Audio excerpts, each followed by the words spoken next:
Membangun kekayaan seringkali dianalogikan dengan permainan, namun kenyataannya aturan yang dimainkan oleh orang-orang terkaya di dunia berbeda dari kebanyakan orang. Dalam filsafat Stoik, perbedaan ini seharusnya tidak memunculkan iri hati, tetapi menjadi pengingat bahwa setiap orang memiliki takdir dan sumber daya yang unik. Alih-alih berfokus pada apa yang tidak bisa kita kendalikan, kita harus mengarahkan perhatian pada bagaimana memanfaatkan apa yang kita miliki dengan bijak, termasuk dalam hal utang. Di dunia keuangan, utang seringkali dianggap sebagai sesuatu yang negatif, hampir seperti jebakan yang harus dihindari. Pesan ini disampaikan oleh orang tua, guru, hingga pakar keuangan. Namun, sebagaimana Stoikisme mengajarkan untuk tidak menghakimi situasi berdasarkan kesan pertama, utang seharusnya tidak dilihat hanya dari sisi buruknya. Orang kaya memahami hal ini. Mereka tidak hanya menggunakan utang sebagai alat, tetapi menggunakannya secara strategis untuk menciptakan peluang dan meningkatkan kekayaan mereka. Stoikisme mengajarkan bahwa alat atau sumber daya seperti utang bukanlah sesuatu yang intrinsik baik atau buruk. Nilainya ditentukan oleh cara kita menggunakannya. Dalam hal ini, utang baik adalah uang yang dipinjam untuk menciptakan nilai lebih besar di masa depan. Sedangkan utang buruk adalah uang yang dihabiskan untuk kebutuhan yang tidak memberi manfaat jangka panjang.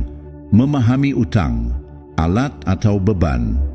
Pada hakikatnya, utang hanyalah pinjaman, uang yang digunakan untuk suatu tujuan dengan kewajiban untuk mengembalikannya bersama bunga.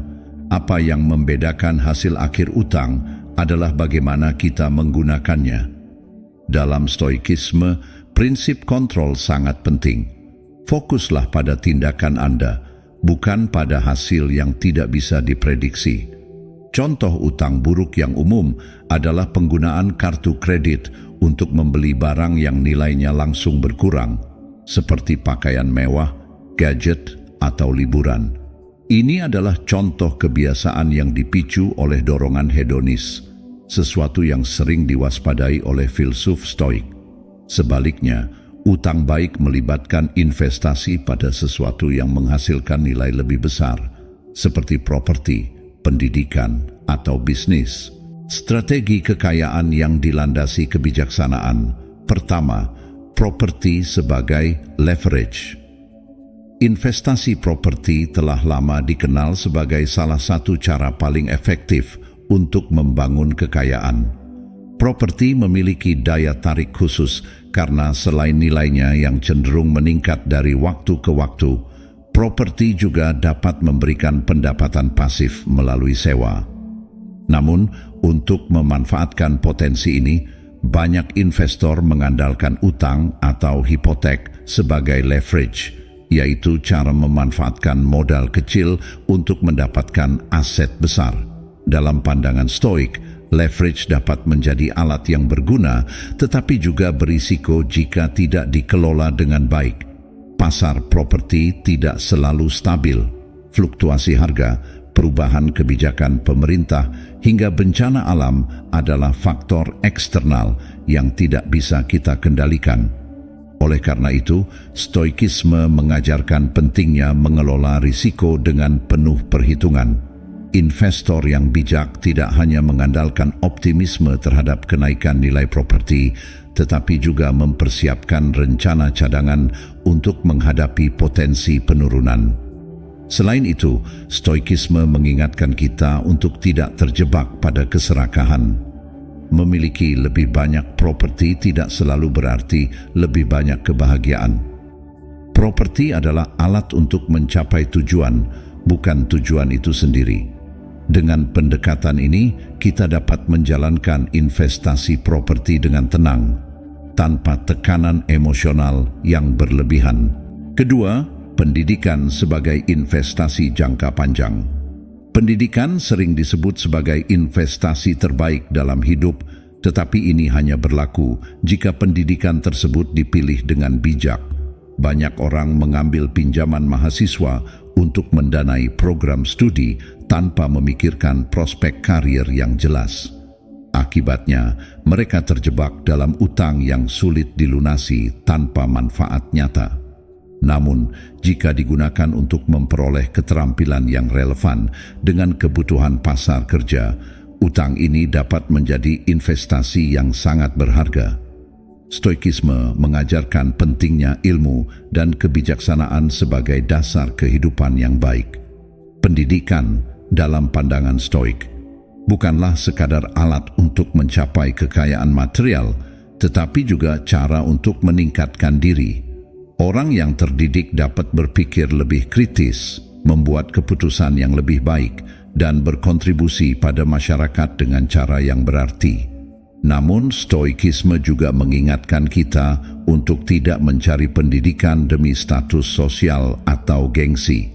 Tujuan utama pendidikan adalah untuk memperbaiki diri, bukan untuk mengesankan orang lain. Memilih pendidikan yang tepat membutuhkan refleksi dan perencanaan matang. Kita harus memahami minat dan bakat kita, serta melihat peluang yang ada di dunia kerja. Dengan pendekatan ini, utang pendidikan dapat menjadi batu loncatan menuju kehidupan yang lebih baik, bukan beban yang menghancurkan. Ketiga, bisnis dengan perencanaan yang tepat. Memulai bisnis seringkali memerlukan modal, dan banyak pengusaha awal menggunakan pinjaman untuk membiayai ide mereka.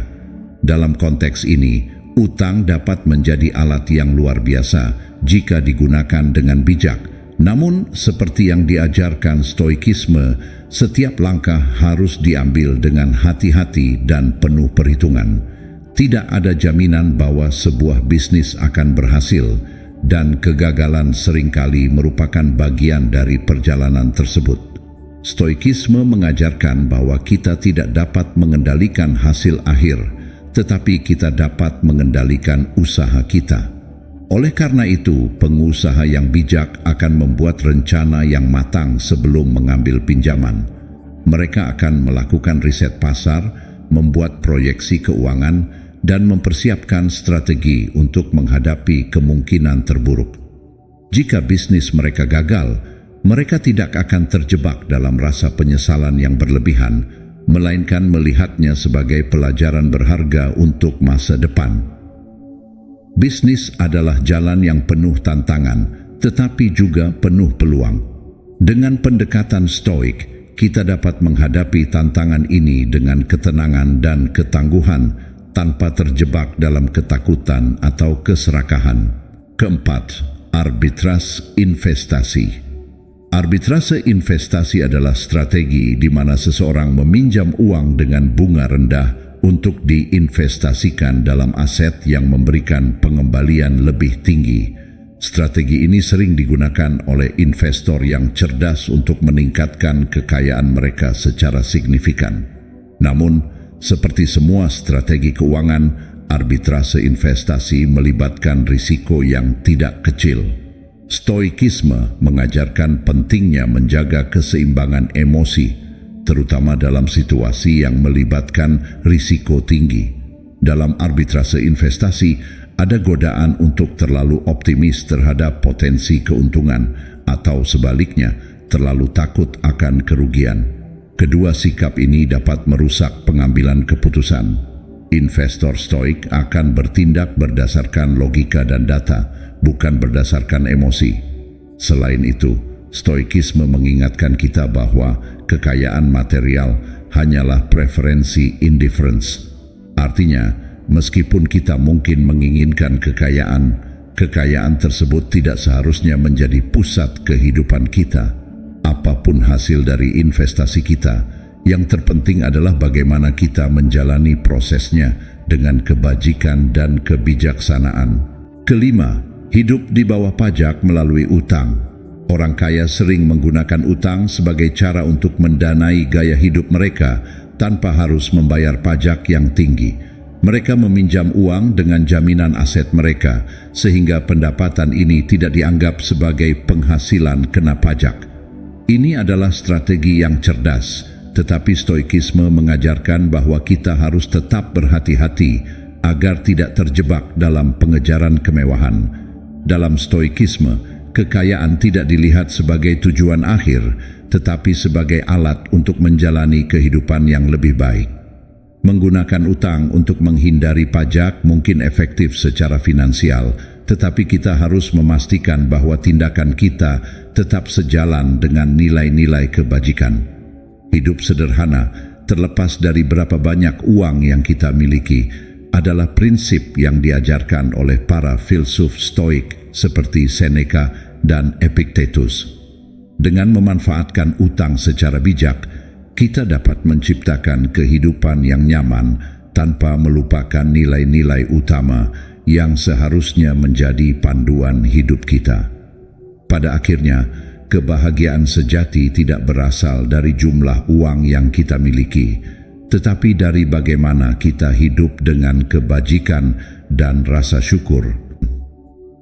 Dalam pandangan Stoik, membangun kekayaan tidak hanya tentang mencapai angka tertentu di rekening bank, tetapi juga tentang bagaimana kita mengelola kekayaan tersebut dengan kebijaksanaan.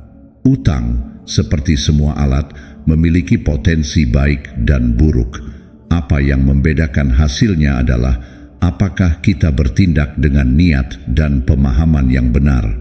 Fokuslah pada apa yang bisa Anda kendalikan, bersiaplah untuk hal-hal yang tidak terduga, dan jalani hidup Anda dengan kebajikan sebagai panduan utama.